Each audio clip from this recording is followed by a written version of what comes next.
you have a end-to-end execution capability and skill set, and that's how you do things. Like, for example, you think of an idea, whether it's a joke, whether it's a concept of like, hey, I want to do something in the podcast space. You do your own research, procure your own equipment, you record it, you edit it, you make thumbnails, and then you release it. Everything. Each episode for all of the things. Correct me, other than the skills that you think somebody else might have better. Like Ken and Chip. Like Ken and Chip? I drew most of it and she did the final draft. Sorry, finish your question. Yeah. No, it's, I mean, you're on the right track of it. Like, the point is that you do a skeleton, you give it to someone else to flesh it out. Kennyisms is the same thing. It's an animated bit, which again, I think you just storyboard it and send it through. Yeah. With the podcast series, you know what you want to talk about, who you want, coordinate. It's like a one person who's doing it. So there must be a strong log line of why am I doing this? Yeah. Like, is that somewhere that I want to do so many things? Or is it like, I want to do this right now, and you have extreme clarity about the execution power you have because you will be editing? So does that confidence come in, or is it most like, I have to do so much work to get this out? First of all, what a fantastic question. You're a fantastic host. Thank you. So I want to say that.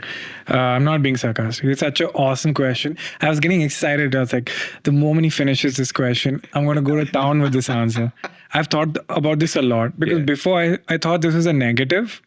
And some people, a very annoying person actually told me that I'm micromanaging and I need to learn to let go. And I thought for the longest time that that's what I should do. Obviously, part of it is true. It's just nonsense to do everything yourself. I don't know sound mixing. I sent it to my good friend Nishant. He mixes Simple Ken. I don't know how to illustrate super professionally. I sent it to Bhagya. I have started now outsourcing thumbnails because I was like, can you just relax? You know, somebody is going to put more time to it. I still edit though. And I was thinking about it. And then I saw a documentary on Satyajit Ray, the great Bengali director. I'm not comparing myself to him, but he also did the posters, he edited, he shot, he wrote, directed the actors. And then he was saying it's just artistic control.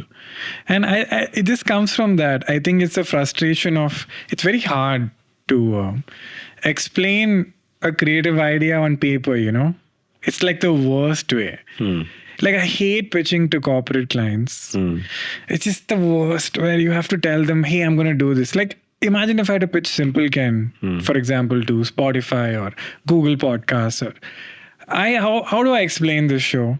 But then you see it, you can see you see my personality, you see the casualness, you see the seriousness, you see the vulnerability. How do you put that on paper? And I shouldn't have to.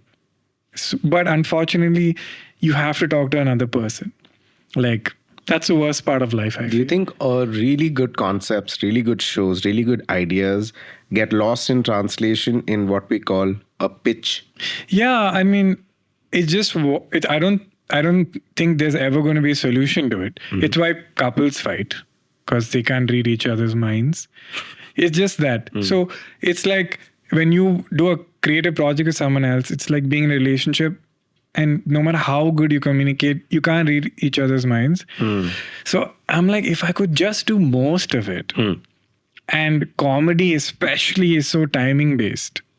It's not, you can't send a comedy clip to an editor and expect them to do the final cut. And it's not because they're not funny.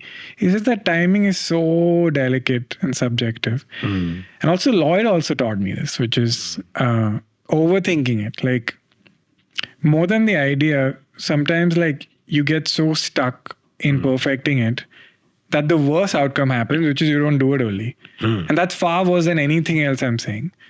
The biggest crime is not doing it early. So if I have to collaborate with 8 people and having a lot of roadblocks and having a lot of fights and budgets and delays, and then the project just, it comes out, but it is a painful process, then I'm like, that's bad. So if I know how to shoot, edit, record, light, I know that that's going to take me 20 minutes. I am at home. I just have to sit down and do it. And I think that's what I want to talk about in this episode. It's not even the structure. it's like, are you just going to do it like that? And are you going to do it consistently for the rest of your life? That should be the focus. So when you start thinking about that, then you start thinking about your mental health, start thinking about money, start thinking about life. You start thinking about why you're doing what you're doing. Right. Because then you start making decisions very differently.